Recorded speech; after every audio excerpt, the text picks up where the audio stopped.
Bienvenidos los que están y a ver si se anexan más personas. Eso pues depende de cada uno. Vamos a orar. Dios, te damos gracias por esta oportunidad que tenemos en esta noche de adentrar en tu palabra, conocer lo que tu palabra enseña. Te doy gracias, Señor, por las personas que ven que esto es útil. Gracias por Pablo, que pues estuvo predicando y predicando y predicando, y tú obrabas en su corazón y él estudiaba las escrituras de la Biblia y nos da esta enseñanza, Padre, que es tan básico para nosotros como cristianos. Esté con nosotros hoy al ver este capítulo de Romanos o parte del capítulo, y ayúdanos a entender y palpar esto, y ayúdanos a entenderlo al grado que también podemos enseñarlo a los demás, Señor. Y pues al ver estas cosas que estás hablando de nuestra culpa delante de ti, como aún creyentes y hijos tuyos, reconocemos, Señor, que necesitamos el perdón, que tú nos perdones nuestro pecado, nos limpies de maldad, para así, Señor, cada vez acercarnos más a ti. Te damos gracias en el nombre de Cristo Jesús. Amén. Bueno, entonces estamos hoy nos toca ver Romanos, capítulo 2. Creo que quiero leerlo y luego voy a hacer un muy pequeño resumen de qué es lo que vimos hasta ahora, y luego seguir con el comentario de esto. Pero quiero leerlos, vamos a estar en los primeros 16 versículos de Romanos capítulo 2. Dice así: por tanto no tienes excusa tú, quien quiera que seas, cuando juzgas a los demás, pues al juzgar a otros te condenas a ti mismo, ya que practicas las mismas cosas. Ahora bien, sabemos que el juicio de Dios contra los que practican tales cosas se basa en la verdad. ¿Piensas entonces que vas a escapar del juicio de Dios, tú que juzgas a otros y sin embargo haces lo mismo que ellos? ¿No ves que desprecias las riquezas de la bondad de Dios, de su tolerancia y de su paciencia, al no reconocer que su bondad quiere llevarte al arrepentimiento? Pero por tu obstinación y por tu corazón impedernido, sigues acumulando castigo contra ti mismo para el día de la ira, cuando Dios revelará su justo juicio. Porque Dios pagará a cada uno según lo que haya hecho. Él dará vida eterna a los que, perseverando en las buenas obras, buscan gloria, honor e inmortalidad. Pero los que por egoísmo rechazan la verdad para aferrarse a la maldad, recibirán el gran castigo de Dios. Habrá sufrimiento y angustia para todos los que hacen el mal, los judíos primeramente y también los gentiles. Pero gloria, honor y paz para todos los que hacen el bien, los judíos primeramente y también los gentiles. Porque con Dios no hay favoritismos. Todos los que han pecado sin conocer la ley, también perecerán sin la ley. Y todos los que han pecado conociendo la ley, por la ley serán juzgados. Porque Dios no considera justos a los que oyen la ley, sino a los que la cumplen. De hecho, cuando los gentiles, que no tienen la ley, cumplen por naturaleza lo que la ley exige, ellos son ley para sí mismos, aunque no tengan la ley. Estos muestran que llevan escrito en el corazón lo que la ley exige, como lo atestigua su conciencia, pues sus propios pensamientos algunas veces los acusan y otras veces los excusan.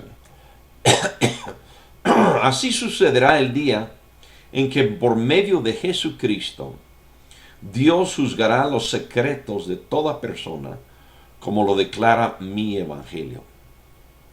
Esa es la parte que queremos ver hoy de Romanos con la ayuda de Dios. Quiero señalar un poco de repaso, no voy cada vez a cansarlos con repaso y repaso y repaso, pero básicamente Pablo ha dicho como introducción que en el Evangelio la justicia de Dios se revela por fe y para fe. Entonces se revela la justicia de Dios. Inmediatamente después de eso, Pablo ha dicho que la ira de Dios se revela desde el cielo. Dios está enojado. Tema que pues la gran mayoría de las iglesias y pastores hoy en día, o al parecer la gran mayoría, no soy yo encuestador para decir cuántos son mayoría, pero la gran mayoría de estas personas no hablan de que Dios esté enojado o de que haya algún problema, pero realmente sí, Dios está enojado, dice Romanos, y podríamos entonces inmediatamente decir por qué está enojado Dios, ¿verdad? Y es lo que Pablo va explicando, y va explicando el problema que el hombre tiene delante de Dios. Y lo que habíamos visto ya en el capítulo 1, desde el versículo 19 hasta el final, en resumen, se lo resumo de esta forma: Dios se ha dado a conocer por medio de la creación, el texto dice por medio de las cosas creadas. Y al ver las cosas creadas hay dos respuestas de actitud y de acción que debía tomar cualquier hombre. Y estamos hablando aquí de hombres que no necesariamente tienen la Biblia, sino ven la creación. Y lo que deberían de tomar en cuenta es, uno, deberían de darle gracias a Dios. Y Pablo dice, no le dieron gracias, ni lo glorificaron como a Dios. Entonces, por esto, dice, estás sin excusa delante de Dios.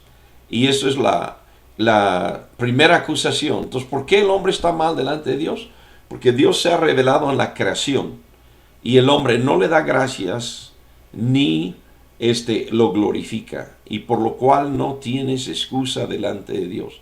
Delante de Dios, Dios tiene razón al estar enojado con nosotros los hombres, ¿okay? Y yo no tengo excusa en lo personal o en lo particular para estar exento de esa ira, sino soy merecedor de esa ira, ¿okay? Merecedor de la ira de Dios, porque lo veo en la creación, se hacen claramente visibles, dice el texto, y no le doy gracias ni le glorifico. En esta segunda parte podríamos decir que pasamos a una segunda acusación en el libro de Romanos.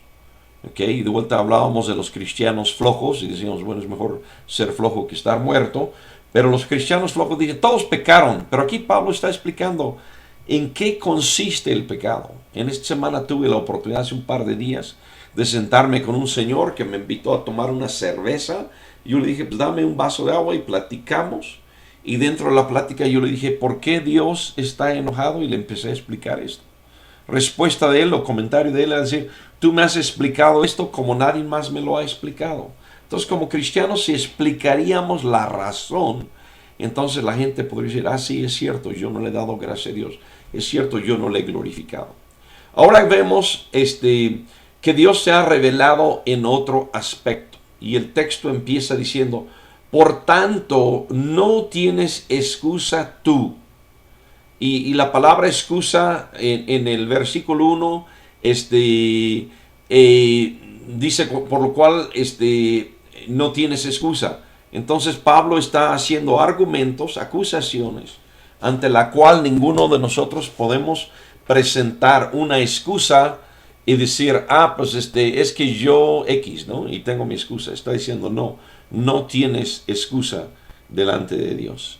Entonces Pablo aquí empieza y dice otra vez otras personas y otra razón por la cual no tienes excusa. Por tanto, no tienes excusa tú, quien quiera que seas. Estamos hablando de que Romanos es una epístola universal. Quien quiera que seas, entonces está diciendo, no es que seas romano, que seas judío, que seas gentil, que seas educado, que seas simple, que seas pobre, que seas rico, que vivas en tal lado, en otro lado, que hayas vivido tal experiencia, otra experiencia. No, dice quien quiera que seas. Y claro, va a especificar, pero vamos a ver una especificación muy universal también. Quien quiera que seas, cuando juzgas a los demás. Y yo me preguntaría, bueno, ¿cuántos de nosotros hemos juzgado a alguien más? Y al ver aquí, vamos a entender lo que explica. Pero quien quiera que sea, cuando juzgas a los demás, pues al juzgar a otros te condenas a ti mismo, ya que practicas las mismas cosas. No, espero que no nos sorprenda que no somos precisos, exactos, correctos en nuestro juicio o en nuestro análisis de nosotros mismos. Entonces Pablo aquí usando la sabiduría de Dios, y dice, él usa la sabiduría y dice, tú juzgas a otro. Nuestros lentes de juicio, nuestros lentes morales, por llamarles de alguna forma, cuando vemos a los demás, normalmente están muy afinados. Y decimos, mira, él hizo esto. Él trató así a su hijo, a su hija, no los debía haber tratado así. Él trató así a Dios y no debía haber tratado así a Dios. Él trató así a su esposa, a su esposo, y no lo debía haber tratado así. Entonces, cuando se trata del otro, de la persona ajena, entonces sí somos muy precisos. Pablo toma eso y lo voltea. Pablo lo voltea y dice, pues juzgas a otro, pero luego si tú practicas las mismas cosas, no tienes, no tienes excusa. Cuando practicas, juzgas a los demás, pero al juzgar a otros te condenas a ti mismo, ya que practicas las mismas cosas. Un ejemplo de esto lo tenemos en la historia bíblica, cuando el gran rey David peca en muchas formas y deliberadamente, al tomar y tener una relación hombre-mujer, una relación sexual, y el profeta llega, y el profeta, para que vea David con un juicio perfecto, el profeta le pone a David un ejemplo, una parábola, y habla de un hombre que tenía muchas ovejas, pero recibe a un visitante, y al recibir a ese visitante, en vez de matar una de sus propias ovejas, él va y mata la oveja de un vecino que solo tiene una oveja. Y ante eso David, el rey David, emite un juicio inmediatamente y claramente. Y dice, vamos a castigar a ese hombre que fue tan infiel. Y el profeta lo toma y se lo voltea a David. Y le dice, pues ese eres tú, porque tú teniendo muchas mujeres, esposas o lo que sea, tomaste la esposa de otro. Y ahí usó esta misma lógica, esta misma claridad del juicio ajeno que es tan claro. Pero Pablo dice, si juzgas a los demás, pues al juzgar a otros te condenas a ti mismo. Ahora, quiero que aclaren una cosa. Aquí no estamos hablando, hay otra parte de la Biblia donde se habla Jesús no es exactamente lo mismo, porque Jesús dice, no juzgues para que no seas juzgado. Bueno, se relaciona. Pero hay partes donde nos habla de decir, no estés juzgando a los demás. En Romanos 14 lo vamos a ver. No estés juzgando a otras personas en Romanos 14, débiles en la fe. No los estés juzgando, ¿okay? Porque no es sano que tú los juzgues. Ellos están para Dios y no para ti. Aquí Pablo no está diciendo no juzgues, no es el énfasis, no es el motivo de lo que él escribe, de decir no juzgues. No, él dice, naturalmente tú estás juzgando. Cualquier persona juzga y tiene juicios muy afinados y muy atinados cuando juzga al prójimo.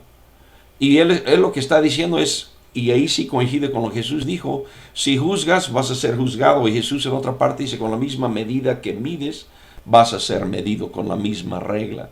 Entonces Pablo está diciendo, los hombres que no han oído la Biblia, que no son judíos, quien quiera que sea, los hombres en general tienen un juicio moral. Y vamos a ver adelante, y más adelante él mismo habla de la conciencia como un nombre para esto. Entonces, y él va a decir, vamos a ver adelante, que esto no es perfecto. Pero aún dentro de su imperfección, juzgo a otro, y luego yo estoy haciendo lo mismo. Dios puede pasar en algo como estamos haciendo ahorita, una grabación. Y decir, mira, aquí está la grabación donde tú juzgabas y decía, está mal X, Y o Z cosa. Y luego aquí está la grabación de que tú estás actuando de la misma manera. Tu mismo juicio te condena a ti. Dios podría con nuestro propio juicio juzgarnos y encontrarnos sin excusa y encontrar bases ahí para decir, estoy con ira ante ti porque Dios se ha revelado en el juicio o en la conciencia humana y no le hacemos caso. Pablo en el verso 2 empieza y dice, bueno, o sea, desarrolla esto.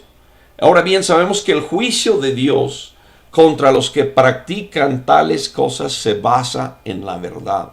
¿Se acuerdan que yo les decía en el Evangelio la justicia de Dios se revela? Pues aquí hay un punto más del juicio de Dios, porque nos está diciendo Dios va a juzgar. El juicio de Dios contra los que practican tales cosas se basa en la verdad. Dios va a basar su juicio en la verdad. No va a ser la opinión de alguien, un sentimiento, sino basado en la verdad. Y Pablo dice, el Dios que yo hablo es un Dios que juzga según la verdad. Y en el versículo 3 hace una pregunta. Y es en base a esta pregunta, yo creo, donde mucha gente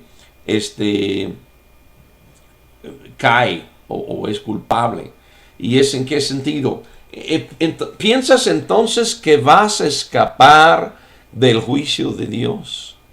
Entonces el hombre, de vuelta somos parte de nuestra falla, es que somos mortales, vivimos al instante, vivían al instante hace 2000 años, ahora cuánto más, ahora si no tenemos la respuesta o algo que nos agrada, en un minuto pues cambiamos de canal o cerramos el mensaje, nos vamos a platicar con otra persona. Pero creemos que si las cosas no ocurren de inmediato, no van a ocurrir. Y por eso Pablo les hace la pregunta, ¿piensas entonces que vas a escapar del juicio de Dios? Tú que juzgas a otros, ¿ok? Y sin embargo haces lo mismo que ellos. ¿Crees que vas a escapar del juicio de Dios? O sea, algunas personas al no ver un juicio inmediato, hice algo mal, inmediatamente choqueo, inmediatamente me enfermeo, inmediatamente ya no puedo respirar o algo.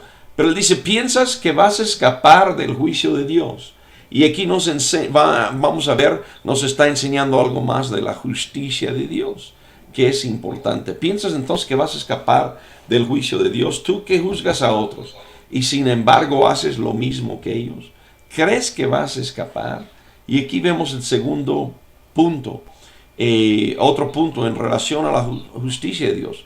¿No ves que desprecias las riquezas? ¿No ves que desprecias las riquezas de la bondad de Dios y de su tolerancia y de su paciencia, al no reconocer que su bondad quiere llevarte al arrepentimiento? Entonces, Pablo aquí está diciendo que la gente cree que se van a escapar porque Dios, bueno, él dice aquí, desprecias las riquezas de su bondad, desprecias las riquezas de que Dios es bueno. En primer lugar, Dios es bueno. Pero en segundo lugar, él tiene una tolerancia. Y esa tolerancia es, ahí ya podemos llamarle, o le podemos llamar un poco gracias, espera, tolera, deja que hagamos algo, ¿verdad?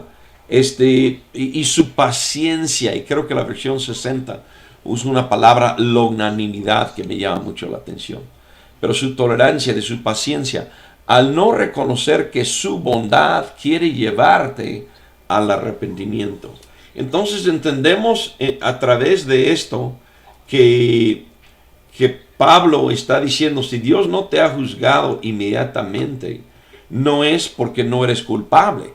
Si Dios no te ha juzgado inmediatamente, no es que Él no es justo o que no le interesa, sino si Dios no te ha juzgado inmediatamente es porque tiene tolerancia, tiene paciencia y con su paciencia y tolerancia y su bondad quiere llevarte al arrepentimiento, quiere tratar contigo y tratar de llegar a decir, oye, reconoce lo que estás haciendo y arrepiéntate de lo que estás haciendo.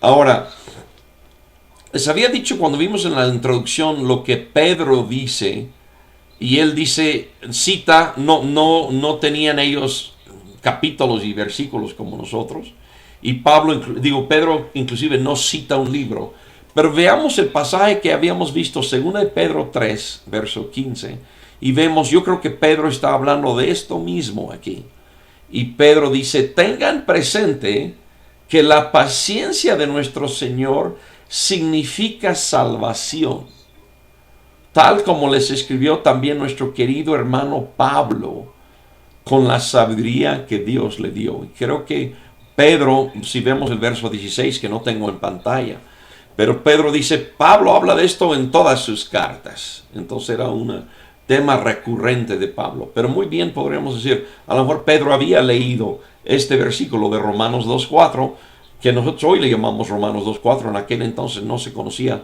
con esa numeración, pero él había leído, ¿no ves que desprecias las riquezas de la bondad de Dios, de su tolerancia y de su paciencia, al no reconocer que su bondad quiere llevarte al arrepentimiento? Y Pedro en sus palabras dice, tengan presente que la paciencia de nuestro Señor significa salvación. Está tratando de llevarte al arrepentimiento.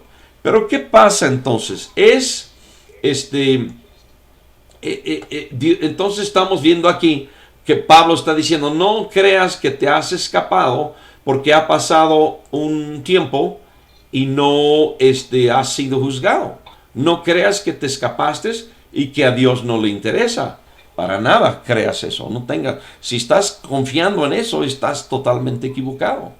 ¿Qué es lo que pasa? Y aquí vemos en Romanos 2.5, y aquí empezamos, acuérdense que él decía, la justicia de Dios se revela en el Evangelio. Al ir conociendo estas cosas en el Evangelio, vemos la justicia de Dios. Veamos primero lo que dice aquí, pero por tu obstinación y por tu corazón empedernido, sigues acumulando castigo contra ti mismo para el día de la ira, cuando Dios revelará su justo juicio. Pocas palabras, pero mucho que nos enseña aquí. La persona en su corazón tiene obstinación, insiste. En vez de arrepentimiento, obstinación, ahí estoy, sigo y sigo y sigo. Obstinación, empedernido, quiere decir como empedrado, duro, corazón duro. Pero sigues acumulando castigo. Entonces aquí tenemos un principio de lo que el Evangelio nos revela de la justicia de Dios. Y el principio es que acumulas castigo. Dios va anotando, Dios va acumulando. La pregunta de vuelta, ¿crees que vas a escapar del juicio de Dios? Y Pablo aquí está revelando, dice, no creas, vas acumulando. Se va anotando, se va acumulando. Hay una cuenta de castigo que vas acumulando. ¿Cuándo se va a hacer efectivo esa cuenta? ¿Cuándo en esa cuenta Dios va a decir, no, pues ya acumulaste demasiado, ¿no? ¿Cuándo es eso? Pues lo vamos a ver, lo vemos, aquí dice, estás acumulando castigo contra ti mismo, o sea, el castigo no va a ser para otro, va a ser para ti mismo. ¿Para cuándo? Para el día de la ira. Entonces Pablo habla de que hay un día de la ira. Entonces, ya habíamos hablado de ira. Si se acuerdan bien, la ira de Dios se revela. Podemos ver que Dios está enojado. Podemos ver la ira de Dios. Pero aquí, ¿qué está diciendo? Aquí está diciendo que hay un día de la ira. En cierta forma, uno va acumulando castigo. En cierta forma, Dios va acumulando ira. Está enojado. Vemos que está enojado.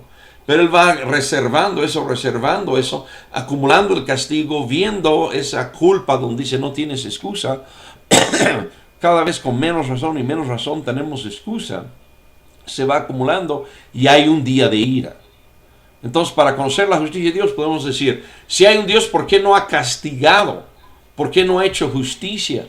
¿Por qué no ha habido un juicio? Mira a esta gente que, digo, el clásico ejemplo que tenemos ahorita, los narcotraficantes, que no tienen moral alguna, se enfrentan a toda la sociedad, se enfrentan a Dios, y aparentemente les va bien, viven en mansiones, y manejan carros de lujo, y vacacionan en Europa. ¿Dónde está el castigo de Dios? Y aquí Pablo lo está diciendo, están acumulando castigo para ellos mismos, para el día de la ira. Hay un día de la ira. ¿Qué va a pasar en el día de la ira? Aquí llegamos otra vez a una palabra, de esas palabras que yo le dije que era clave, que es el de revelar. Y el día de la ira, dice Dios, cuando se revela, se revelará, tiempo futuro, se revelará el justo juicio de Dios. Ahora, ¿se acuerdan que cuando yo les decía que se revela la ira de Dios? Yo les hacía hincapié, y inclusive vimos un texto de Lucas, si no me equivoco, donde Jesús decía, ¿crees que ellos son más culpables que ustedes? No, de igual modo todos van a perecer. Entonces, la ira de Dios que vemos revelado del cielo no es justicia, no es juicio. Y decíamos, a veces puede ser que Dios hace un juicio particular a alguien, tanto para hacerles bien ante un mal que se les hizo, como para hacerles un mal por un mal que han hecho. Pero esa es la excepción y no la regla. Pablo está diciendo aquí, podemos conocer en el Evangelio la justicia de Dios, porque hay un día de ira, día en que Dios está acumulando castigo, y en el día de la ira Dios va a revelar su justo juicio. Ahí sí vamos a ver no ira nada más, sino vamos a ver justo juicio. Entonces el justo, decimos que Dios es justo y se revela en el Evangelio, pero ahorita no vemos físicamente en el mundo, a nivel historia, a nivel humanidad, no vemos la justicia, su juicio o su justicia. Pero hay un día de ira, hay un día futuro en donde Dios va a conocer su juicio. Y yo les di la definición, pero lo vuelvo a repetir, la relación entre justicia y juicio. Si yo soy el gobernante justo y hay injusticias, necesito hacer un juicio para corregir las injusticias. Y en este día de ira, Dios va a revelar su justo juicio. Y Pablo nos habla de cómo va a ser ese día de juicio. Y en el versículo 6, él dice, porque Dios pagará a cada uno según lo que haya hecho. Dios pagará a cada uno según lo que haya hecho. Estos son textos del Antiguo Testamento. Cuando Pablo está diciendo esto, él no está inventando una doctrina nueva o asumiendo que hay un día futuro. Se está yendo a los textos del Antiguo Testamento y está diciendo, esto es algo que Dios ya ha dicho, ya ha aclarado, que va a pagar en un día futuro a cada uno según lo que haya hecho. ¿Y en qué, de vuelta, cómo es que va a pagar? De vuelta, Pablo no lo inventa, sino lo tiene muy claro ahí. Y dice él, ¿cómo va a pagar? Él dará vida eterna a los que perseverando en buenas obras buscan gloria, honor e inmortalidad. Es bien importante aquí la palabra inmortalidad. Y los cristianos hemos dejado de enfatizar que Jesús vino para darnos vida eterna. Y no quiero desviarme, algunos me han oído compartir acerca de esto. Pero aquí inmortalidad, la vida que todo ser humano tiene ahorita, es una vida mortal. Es una vida que tarde o temprano, pero con toda la seguridad, termina en la muerte. Es una vida mortal. Pero él dice que él va a dar vida eterna a los que buscan inmortalidad. Hay gente que dice, no me interesa la vida eterna, no me interesa la inmortalidad. Bueno, entonces cuando llega el final de los tiempos y encuentras que no tienes vida eterna, que no tienes inmortalidad, pues no le eches la culpa a Dios, no te enojes con Dios. Si tú no lo querías, no lo vas a tener. Simplemente tan sencillo como eso. Entonces él va a dar vida eterna a los que perseverando en las buenas obras buscan gloria, honor e inmortalidad. Entonces Él va a pagar vida eterna a los que se acercan a Dios, a los que dicen, Dios, yo quiero esa vida eterna que tú me das. Por un lado, un premio, el premio que va a dar para las buenas obras, para los que buscan vida eterna, buscan honor, buscan inmortalidad. El otro lado, la moneda, pero los que por egoísmo, ¿sí? Habíamos en el 1.18, si se acuerdan. Como no tuvieron a bien tomar en cuenta a Dios, solamente toman en cuenta a ellos mismos, un egoísmo. Los que por egoísmo rechazan la verdad para aferrarse a la maldad, recibirán el gran castigo de Dios. Entonces vemos aquí que la justicia de Dios es en que va a tener un gran castigo de parte de Dios. ¿Cuál es ese castigo? Pues nos habla en el verso 9. En el verso 9 nos dice, habrá sufrimiento y angustia para todos los que hacen el mal. Entonces aquí hay gente que no le gusta el tema de un castigo de parte de Dios. Pero aquí Pablo lo dice muy claro, habrá sufrimiento, habrá angustia. ¿Alguna vez han estado angustiados? Y a veces nos angustiamos por cosas que no son, pero aquí está hablando él de real angustia, ¿no? Sufrimiento y angustia para todos los que hacen el mal. Todos los que hacen el mal. No algunos, sino todos, porque es un Dios justo. Habrá sufrimiento y angustia para todos los que hacen el mal. Los judíos primeramente y también los gentiles. Si se acuerdan, en el inicio decía que la palabra de Dios vino primero a los judíos y luego a los gentiles. Y yo les decía, bueno, pero cuando viene el castigo por lo mismo, como los judíos tienen primero el evangelio, la palabra de Dios, la oportunidad de relacionarse con Dios, cuando viene el castigo, pues viene primero a los judíos. Es justo. Primero recibieron ellos el mensaje. Si no, en su egoísmo se aferraron a la maldad, van a recibir ellos primero el sufrimiento y angustia, también a los gentiles. Entonces tenemos eso. Y luego en el verso 10, el otro lado de la moneda, pero gloria, honor y paz para todos los que hacen el bien.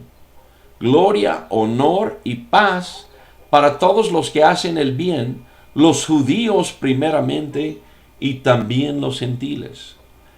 ¿Por qué menciona gloria? Podríamos decir aquí, la gloria es para Dios. Si vemos hasta atrás, en el versículo 7 dice, Él dará vida eterna a los que perseverando en las buenas obras buscan gloria. ¿Okay? Buscan gloria. ¿Cuál es la gloria? La gloria, más adelante el versículo, ahora sí que todos saben, cuando saben el resumen de Romanos, el verso 3:23 dice, por cuanto todos pecaron y están destituidos de la gloria de Dios. Si nos regresamos a Génesis, encontramos que el hombre fue creado para vivir para siempre. Si se acuerdan, después de pecar, Dios mandó un ángel que estuviera ahí en la entrada del huerto de Edén para que no comieran del árbol y vivieran para siempre. Entonces, el hombre fue creado para vivir para siempre, eternamente, no tener fin en su vida. Pero por el pecado perdemos esa vida eterna. Pero de igual manera el hombre fue creado con gloria. Fuimos creados a imagen y semejanza de Dios. Fuimos creados con el Espíritu de Dios morando en nosotros. Tenía comunión y convivencia con Dios. Y hemos perdido esa gloria. Y bueno, menciona otras cosas como honor y paz. Entonces buscamos la gloria de Dios. Esto ojalá lo pudiéramos comunicar en verdad los cristianos. Porque a veces presentamos el cristianismo y de vuelta hay muchas cosas que pues necesitamos empaparnos de la palabra para compartir bien a la gente. Pero a veces damos el cristianismo como algo adicional, como algo que agregar a tu vida. Pero la palabra de Dios nos está enseñando el cristianismo, Cristo, el llegar a Cristo, lo que estamos leyendo aquí y viendo aquí, regresar a la vida eterna y regresar a esa gloria, es llegar a ser lo que fue creado un ser humano para ser. Llegar a lo que originalmente fuimos creados para ser. Y llegar a ser lo que esencialmente el hombre es por naturaleza. ¿Okay? Entonces, si no somos eso, vamos a estar, pues somos menos de lo que debemos ser. Estamos frustrados, estamos incompletos, no somos lo que deberíamos de ser. Entonces, a los que gloria, honor y paz, versículo 10, para todos los que hacen el bien, los judíos primeramente y también los gentiles. Y en el verso 11 nos dice, porque con Dios no hay favoritismos. Con Dios no hay favoritismos. Entonces, de vuelta, en el Evangelio se revela la justicia de Dios, pues parte de la justicia de Dios es decir, ¿sabes qué? No hay favoritismos. Ahí no hay que, es que yo soy X, Y o Z. No hay favoritismos. Y nos va a explicar en qué significa el que no haya favoritismos. De parte de Dios no hay favoritismos. Ahora, dentro de los hombres hay diferencias. Y nos va a hablar de una gran diferencia aquí. Y la diferencia que él habla es decir, todos los que han pecado sin conocer la ley. O sea, hay gente que no conoce la ley y hay gente que conoce la ley. Pero Dios juzga sin favoritismos. Entonces, ¿qué hace? Todos los que han pecado sin conocer la ley, y aquí se está refiriendo a la ley de los judíos. Y en este pasaje él no empezó diciendo, el que no ha leído la ley de los judíos y no lo cumple es culpable. Sino, acuérdense en que él dijo, por lo cual eres inexcusable, oh hombre, quien quiera que seas tú que juzgas, ¿verdad? Y haces lo mismo.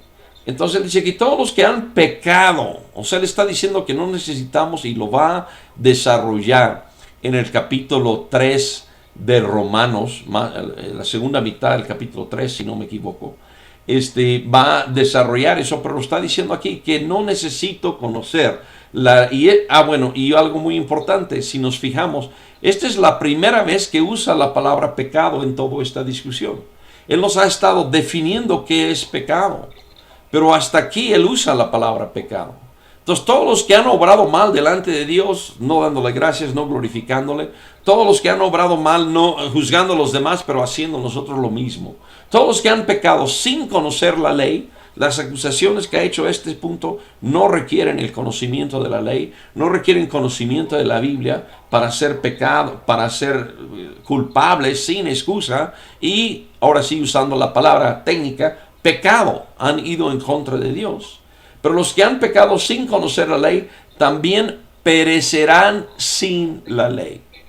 Y aquí hay un punto que puede ser controversial para algunos, pero creo que no hay dudas de lo que está diciendo aquí. No es accidental que él diga que todos los que han pecado sin conocer la ley también perecerán sin la ley. Dios no hace favoritismos, no conocen la ley, pero conociendo lo que conocen, no han pecado, no han hecho lo que Dios quiere que hagan, entonces van a perecer, van a ser castigados en ese sentido. Van a perecer. Entonces, ¿cuál es lo controversial? Que según entendemos aquí en la palabra, el hombre que no tiene la Biblia, no tiene el Nuevo Testamento, y aquí está hablando todavía, el Nuevo Testamento se está formando, pero el que no tiene, aunque no tenemos la ley, conocemos lo suficiente delante de Dios, como Él nos ha estado diciendo. Nos ha estado diciendo que somos sin excusa y vamos a perecer. Y estamos acumulando ira, castigo para el día de la ira. Entonces el hombre que no conoce el Evangelio, conoce suficiente acerca de Dios para ser culpable. para ser merecedor de la ira de Dios, para ser merecedor del castigo de Dios. Pero no conoce lo suficiente, las buenas nuevas no lo conoce. Entonces, eso es lo que vemos aquí. Ahora, en el versículo, entonces perecerán sin la ley. Y luego, y todos los que han pecado conociendo la ley, por la ley serán juzgados. ¿Ok? Serán juzgados. Y eso quizás más adelante en el capítulo 2 lo va a detallar. Y no es que diga, pues esos tienen pase, ¿no? Porque conocen la ley. Realmente no es... permítame un momento, aquí estoy. Los que han pecado conociendo la ley, por la ley serán juzgados. Y vamos a ver qué dice la ley en ese sentido. Y bueno, ¿por qué van a ser juzgados conforme a la ley? Lo aclara y da un porqué en el versículo 13. Porque Dios no considera justos a los que oyen la ley, sino a los que la cumplen. Entonces, por eso no hay un pase automático para decir, de vuelta lo va a desglosar del 2.17 en adelante, para los que conocen los que conocen la ley. Él va a juzgarlos o les va a decir un anticipo, por llamarle de alguna forma. Los que, y no es nada más decir, yo conozco la ley, soy del grupo que conoce la ley, así que yo ya la hice. No, ok. Sino está diciendo, Dios no considera justo a los que oyen la ley, sino los que las cumplen. Y por eso en el capítulo 2, en lo que sigue del capítulo 2, él va a desglosar.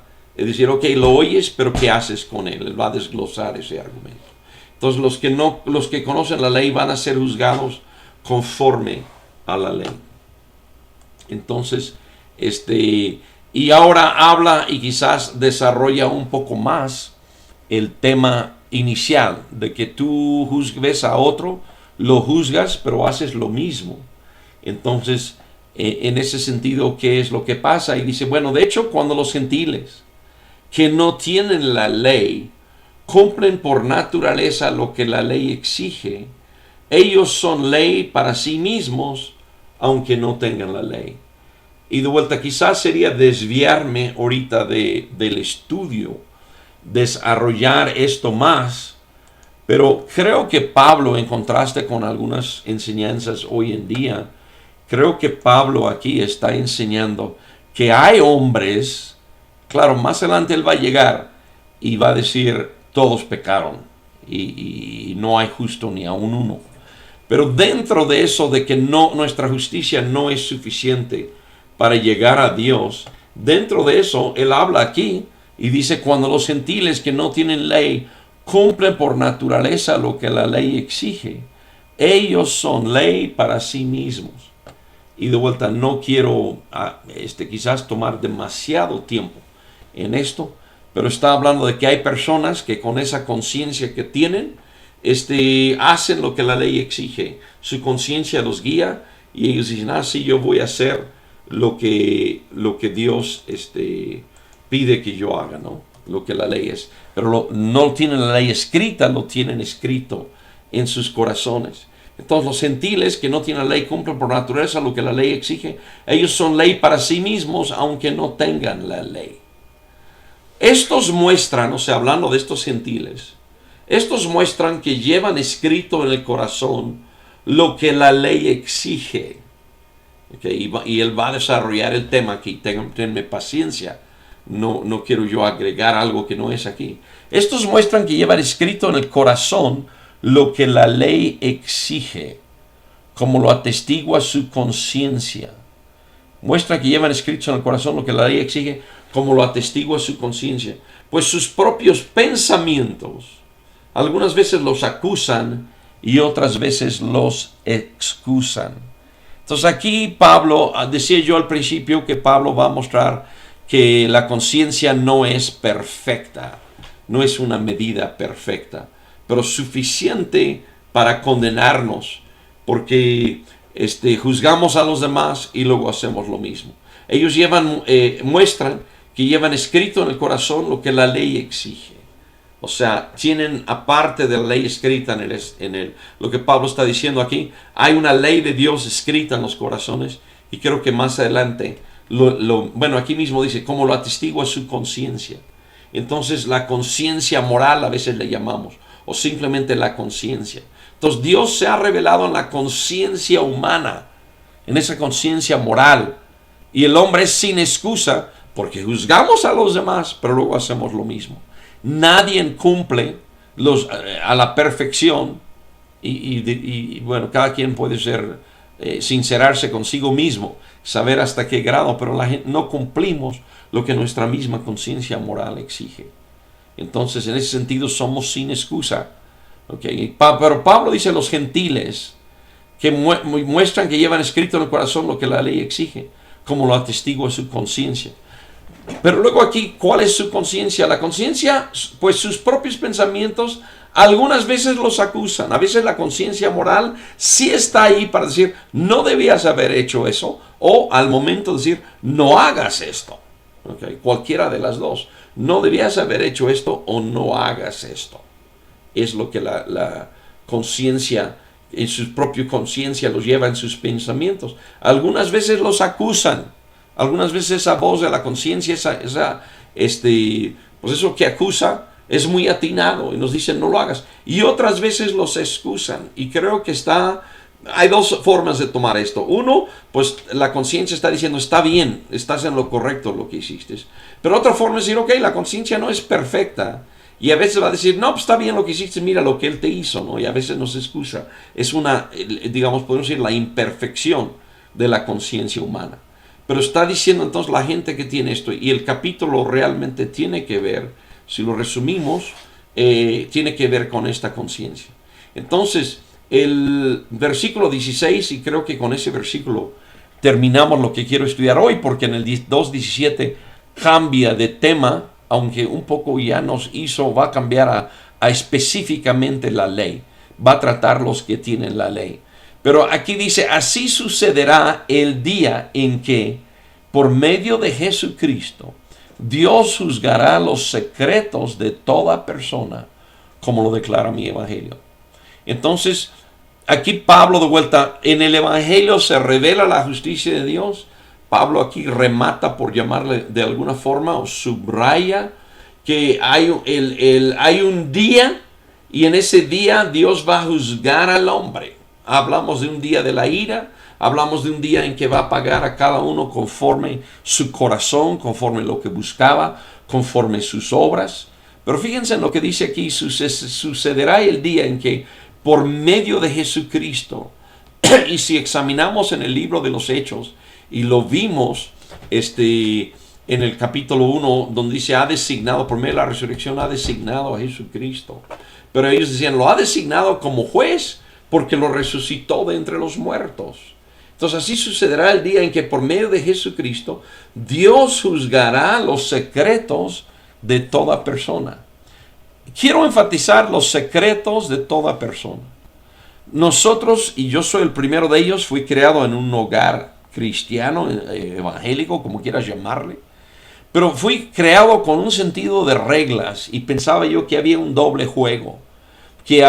Siempre yo estaba esperando decir, bueno, ¿en qué forma puedo esconderme y hacer otra cosa, no? Como que hacer un frente, hacer una vista de una forma, pero en mi corazón deseaba yo otras cosas. Pero delante del Dios de la palabra, el Dios de la Biblia, delante de Jesucristo, Dios conoce los secretos de nuestro corazón. Dios juzga los secretos de toda persona.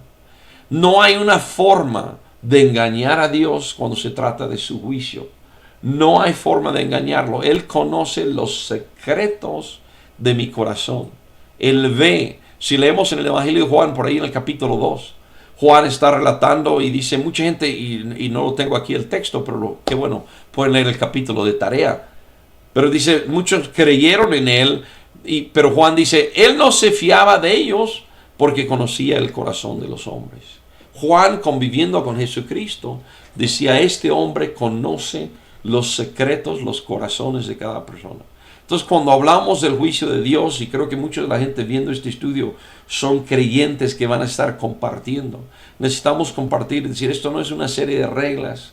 Dios va a mirar hasta adentro y Él va a mirar hasta tus pensamientos más profundos, todo lo que piensas, todo lo que te motiva, todo lo que hay en tu corazón, lo que a lo mejor para todo el mundo es secreto, pero para ti no es.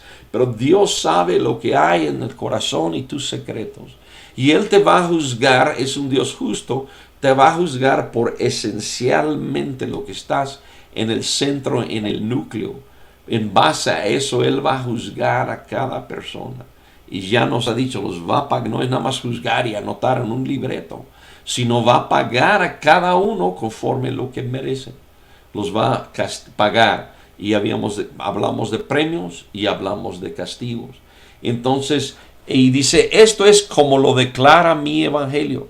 Entonces el evangelio, como lo declara Pablo y lo declaraba Pedro y lo declaraban, ahí se revela la justicia de Dios.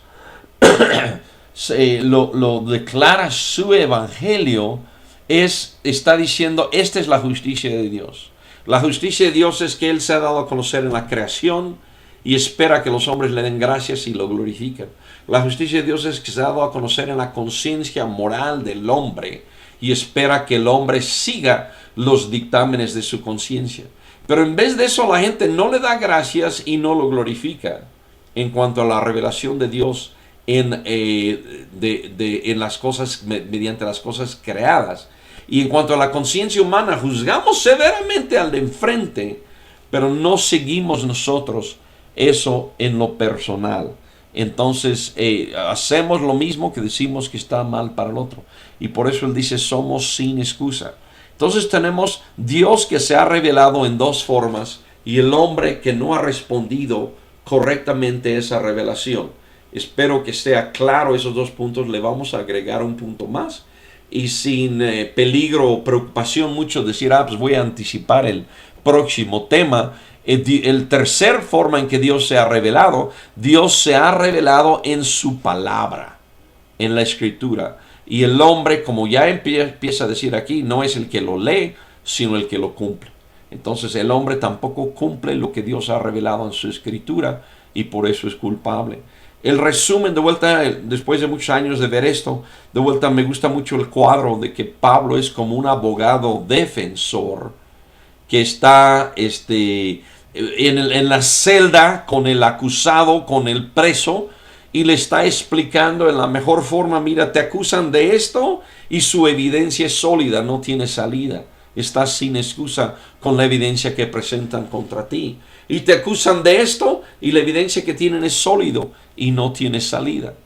O sea, dos acusaciones que llevan. Te acusan de haber conocido a Dios y que no le diste gracias ni le glorificaste. Te acusan de que en tu conciencia moral sabías lo bueno y lo malo, pero tú mismo hacías las cosas que para el prójimo aclarabas, eso está mal. Entonces, ese abogado defensor en la celda explicando la acusación, afortunadamente, va a llegar, y a lo mejor 2 estudios adelante lo vamos a dejar, pero va a llegar y va a decir, ¿sabes qué? Te ofrecen un trato. O sea, primero expone, estas son las acusaciones, esta es la evidencia, no tienes tu forma de zafarte, eres sin excusa, y llega y dice, hay una forma de un trato que te ofrecen, donde puedes salir y librarte de esa culpa, de ese castigo acumulado, de esa ira demostrado. Hay una forma de zafarte.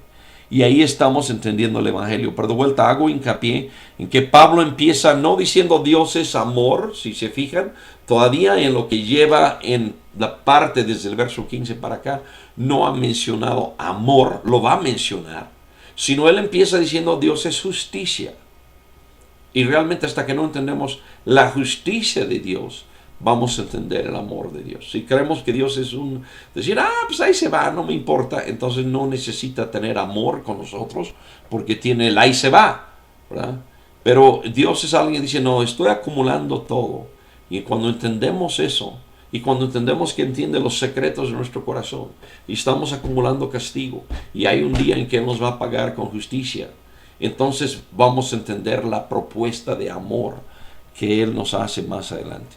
Entonces con eso yo creo, sin alargar, a lo mejor quedamos un poquito cortito hoy, voy a dar por terminado estos primeros 16 versículos del capítulo 2 de Romanos. Dos cosas que vemos junto con una acusación, la segunda acusación por la cual somos inexcusables.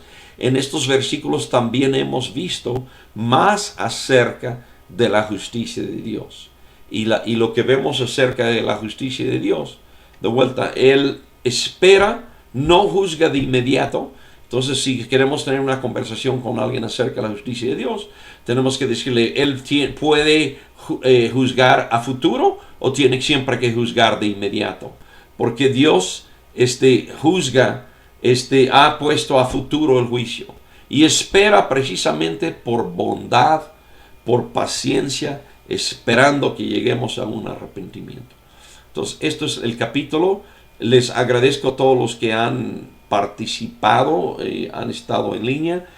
Otra vez les aviso, la tecnología Google Plus al parecer a los 30-40 minutos se cansa, o no sé, voy a revisar mi laptop, tratar de hacer alguna prueba más largo. Pero bueno, hasta ahorita la tecnología, bueno, ha sido, gracias a Dios, esta de live stream. Y les recuerdo también que quedan grabados los videos y si se han brincado alguno, pueden regresar a verlo.